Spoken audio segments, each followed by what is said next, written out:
میں نے اماں سے پہلے ہی کہا تھا کہ آپ لوگوں پر اعتبار کرنے کی ضرورت نہیں، میں ابھی واپس جا رہی ہوں۔ اس نے الماری کھول کر اپنے کپڑے دھڑا دھڑ نکالنے شروع کر دیے۔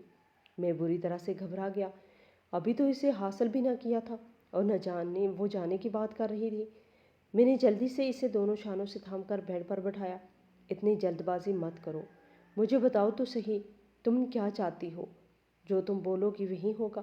میں نے جیسے اس کے سامنے ہتھیار ڈال دیے تھے، وہ مسکرا اٹھی اور پھر جلدی سے اس نے اپنے پرس میں سے موبائل نکال کر ان ساری یونیورسٹیوں کی تصاویر دکھانی شروع کر دی جہاں پر وہ داخلہ لینا چاہتی تھی۔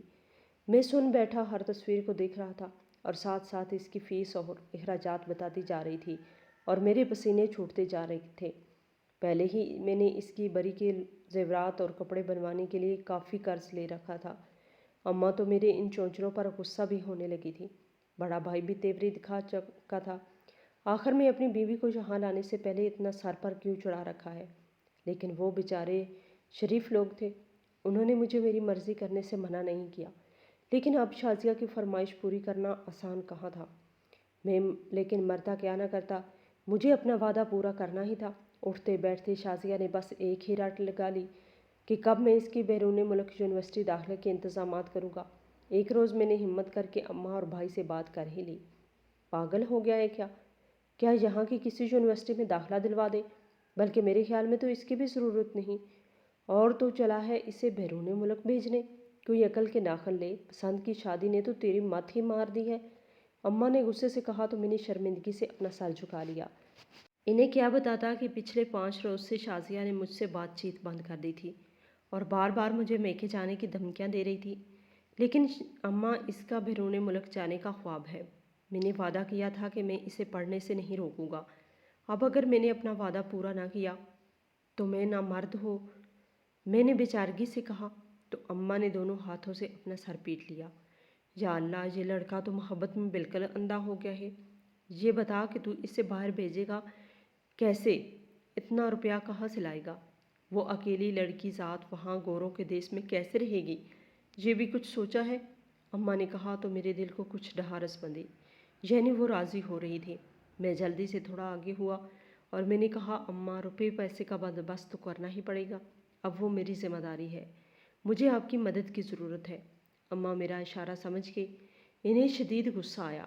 خبردار جو اس گھر کو بیچنے کی بات کی، تیرے باپ کی چھوڑی ہوئی بس یہی ایک نشانی ہے، اس کو بیچ کر ہم کیا در در کی ٹھوکریں کھائیں گے؟ تیری بیوی تو پردیس جا کر نہ جانے کیا کرے گی، تو ہمیں بھی کسی گھر کا نہ چھوڑے گا۔ اماں نے صاف جواب دے دیا۔ میرا دل چاہا میں پھوٹ پھوٹ کر رو دوں۔ اماں کے ساتھ بیٹھا بھائی بھی مجھے افسوس بھری نگاہوں سے دیکھ رہا تھا۔ میں خاموشی سے وہاں سے اٹھ گیا۔ شازیہ کمرے میں بیٹھی ہماری باتیں سن رہی تھی۔ مجھے آتا دیکھ کر ہی اس نے منہ دوسری جانب پھیر لیا۔ صبح مجھے امی کے گھر چھوڑ دینا، اب میں تب تک واپس نہیں آؤں گی جب تک تم میری یونیورسٹی میں داخلے کا انتظام نہیں کر لیتے، شازیہ نے کہا۔ تو میرے دل کا بوجھ مزید بڑھ گیا۔ اس کا حسن میرے سر پر چڑھ کر بول رہا تھا۔ اگلے دن میں نوکری پر جانے کی بجائے اپنے سارے دوستوں کی طرف نکل گیا۔ دوستی جاری اچھی تھی، قرض مانگتے ہوئے مجھے شرم تو ضرور آئی، لیکن میں شازیہ کے لیے کچھ بھی کر سکتا تھا۔ کسی دوست نے مجھے انکار نہ کیا، کسی نے کم، کسی نے زیادہ، لیکن سب نے ہی مجھے پیسے ضرور دیے۔ شام میں واپس آیا تو بہت خوش تھا۔ آتے ہوئے میں شازیہ کی پسندیدہ آئس کریم بھی لیتا آیا۔ کمرے میں وہ حسب عادت منہ پھلائے بیٹھی تھی۔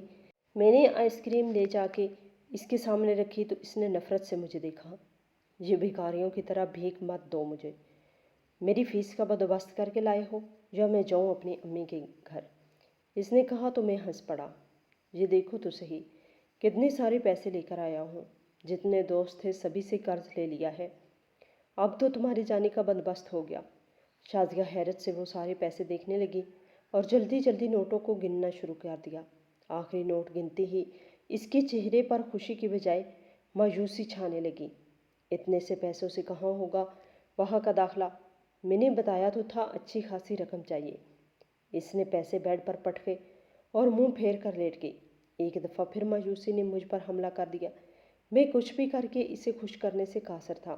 پیسے الماری میں سنبھال کے رکھ دیے اور میں دوسری جانب لیٹ گیا۔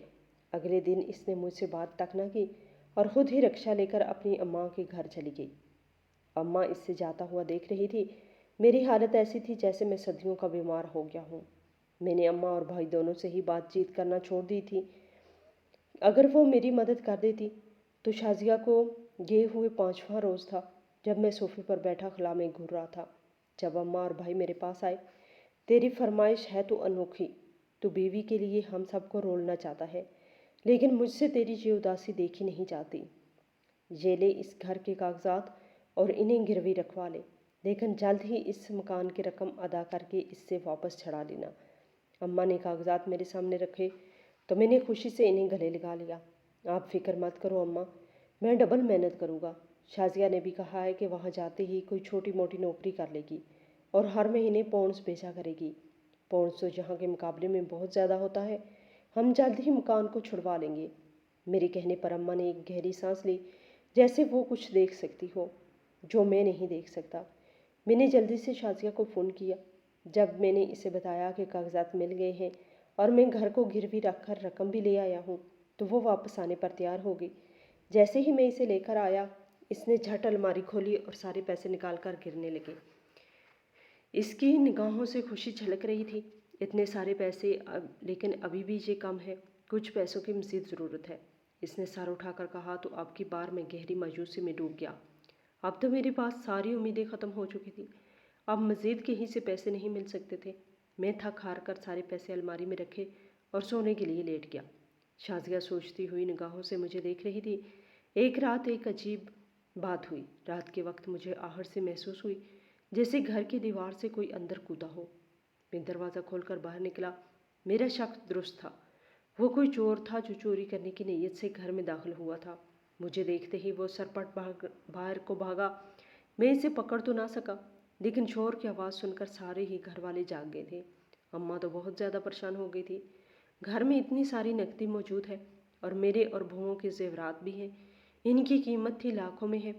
اگر خدا نخواستہ آج کچھ ہو جاتا تو اماں دل پر ہاتھ رکھے ہوئے رو رہی تھی۔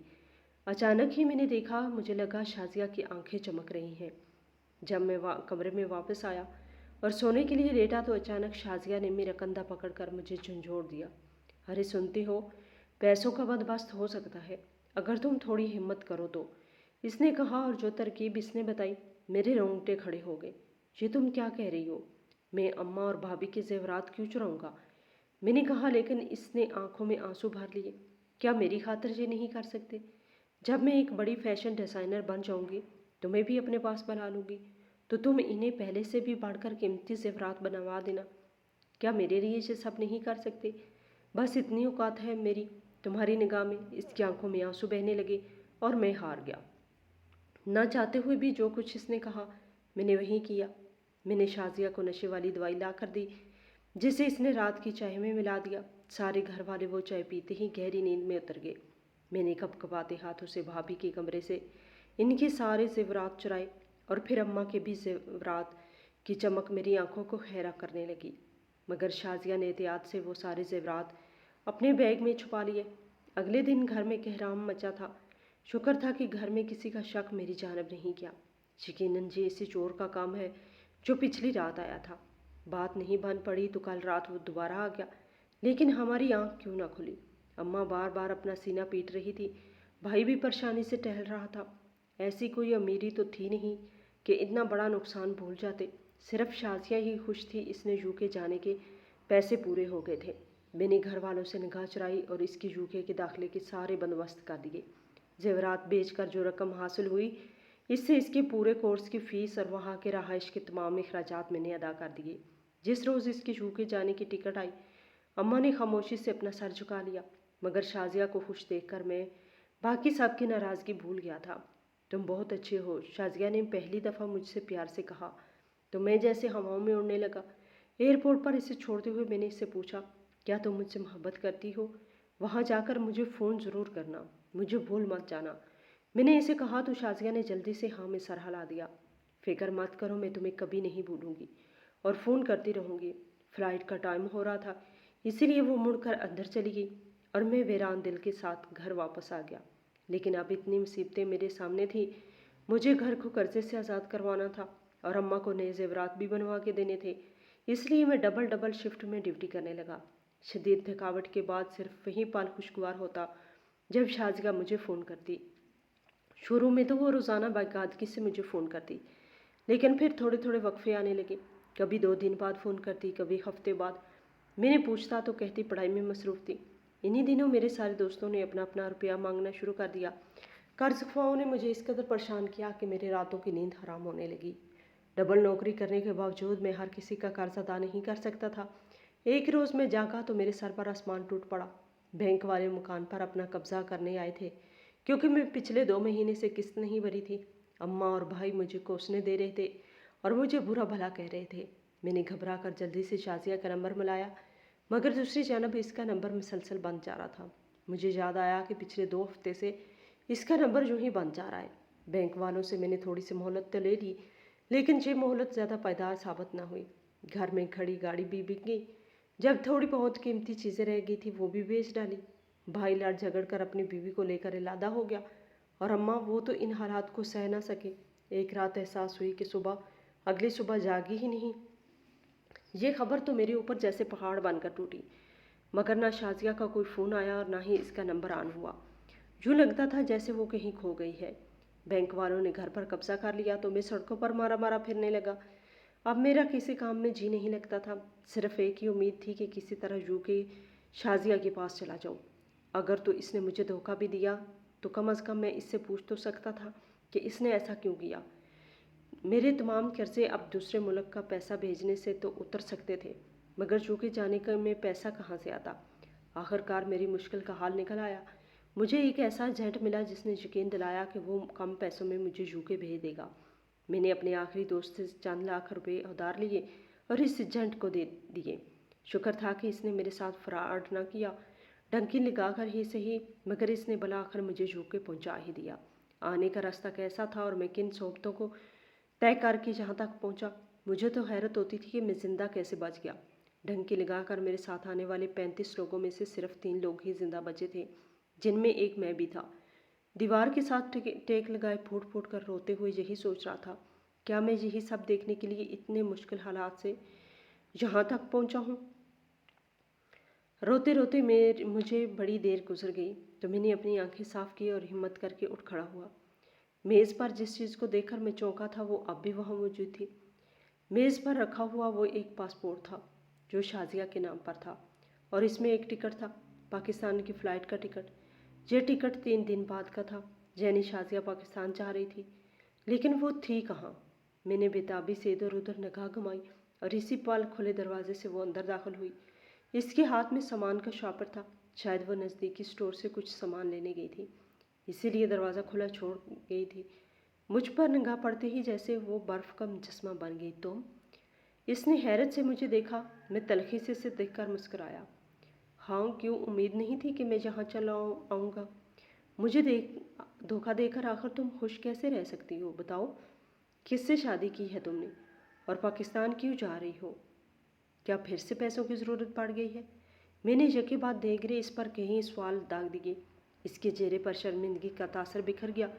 وہ دھیرے دھیرے چلتی ہوئی میرے پاس آئی اور اچانک پھوٹ پھوٹ کر رونے لگی۔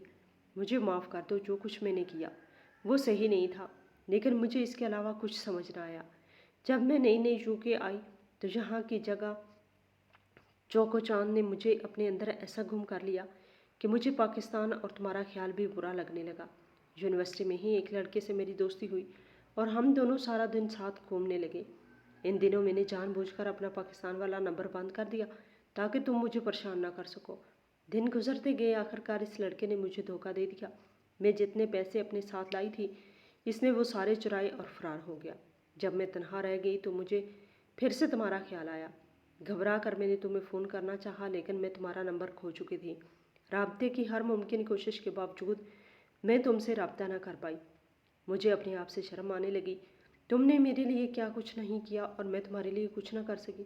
پڑوسیوں کو فون کیا تو پتہ چلا بینک والوں نے اس گھر پر قبضہ کر لیا اور تمہاری ماں کا بھی انتقال ہو گیا۔ تب میں نے فیصلہ کیا کہ اب میں کچھ کیے بغیر واپس نہیں جاؤں گی۔ میں نے اپنی ڈگری مکمل کی اور ساتھ ہی ساتھ پارٹ ٹائم جاب بھی کی۔ میری ڈگری مکمل ہو چکی ہے۔ آج ہی میں نے نوکری سے استعفیٰ دیا ہے۔ 3 دن بعد میں واپس پاکستان جا رہی تھی، صرف اور صرف تمہارے لیے۔ شازیہ نے کہا۔ میں اس کے چہرے کی جانب دیکھتا رہ گیا۔ میں اس کی بات نہ مانتا مگر اس کے چہرے پر سچائی کی جھلک تھی اور ثبوت تو میز پر دھرا تھا۔ پاکستان کی ٹکٹ کی صورت میں نے بہت سے پیسے جمع کر لیے ہیں۔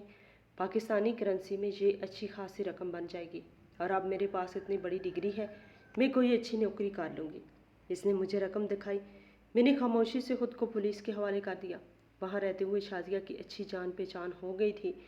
مجھے باہر حفاظت ڈپورٹ کر کے پاکستان بھیج دیا گیا اور شازیہ بھی قانونی طریقے سے واپس آ گئی۔ اس کی رقم سے میرے سارے قرضے ادا ہو گئے۔ میں نے اپنا پرانا گھر واپس خرید لیا۔ شازیہ نے گھر میں ایک بوتیک بنایا اور میں اس کا مینیجر بن گیا۔ مگر آج بھی اس کو دیکھ کر میں یہی سوچتا ہوں، کیا شازیہ میرا درست انتخاب تھی یا نہیں؟ ہماری آج کی یہ کہانی آپ کو کیسی لگی؟ کمنٹ باکس میں اپنی رائے کا اظہار ضرور کریں اور مزید اس طرح کی سبق آموز کہانیاں سننے کے لیے میری ویڈیو